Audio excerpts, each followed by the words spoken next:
Hi all, welcome to Magic Book. Find angle x in the figure given below.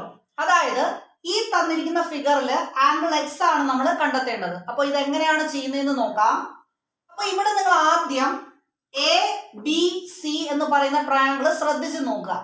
അപ്പോൾ A B C എന്ന് പറയുന്ന ട്രയാങ്കിളിന്റെ angle A 30 degree ആണ്. Angle B ഒരു square രീതിയിലാണ് mark ചെയ്തേക്കുന്നത്. അതിന്റെ അർത്ഥം അത് 90 ഡിഗ്രി ആണ്, ഒരു റൈറ്റ് ആംഗിൾ ആണ് എന്നാണ്. അപ്പോൾ ആംഗിൾ സി എങ്ങനെയാണ് നമ്മൾ കണ്ടെത്തുന്നത്? നമുക്കറിയാം ഒരു ട്രയാങ്കിളിന്റെ 3 ആംഗിളും കൂടെ നമ്മൾ ആഡ് ചെയ്താൽ നമുക്ക് കിട്ടുന്നത് 180 ഡിഗ്രി ആണ്. അപ്പം 30ഉം 90ഉം കൂടെ കൂട്ടുമ്പോൾ 120 ആയി. 120ന്റെ കൂടെ എത്ര കൂട്ടുമ്പോഴാണ് 180 കിട്ടുന്നത്? 60 കൂട്ടുമ്പോഴാണ്. അപ്പോൾ 60 ഡിഗ്രി. ഈ ആംഗിൾ സി എത്രയാണ്? 60 ഡിഗ്രി ആണ്. ഇനി നമുക്ക് കണ്ടെത്തേണ്ടത് എക്സിന്റെ വാല്യൂ ആണ്.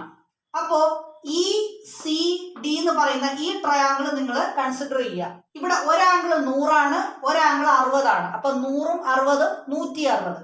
160ന്റെ കൂടെ എത്ര കൂട്ടുമ്പോഴാണ് 180 കിട്ടുന്നത്? 20 കൂട്ടുമ്പോഴാണ്. അപ്പൊ 20 ഡിഗ്രി. അപ്പൊ എക്സിന്റെ വാല്യൂ 20 ഡിഗ്രി ആണ്. അങ്ങനെയാണെങ്കിൽ ഇതേ ക്വസ്റ്റ്യനിൽ ഞാൻ ചെറിയൊരു ചേഞ്ച് വരുത്തി. ഇവിടെ ആംഗിൾ 40 ഡിഗ്രിയും ഇവിടെ ആംഗിൾ 80 ഡിഗ്രിയും. ഇനി നിങ്ങൾ ആംഗിൾ എക്സിന്റെ വാല്യൂ എത്രയാണെന്ന് കമന്റ് ചെയ്യുക.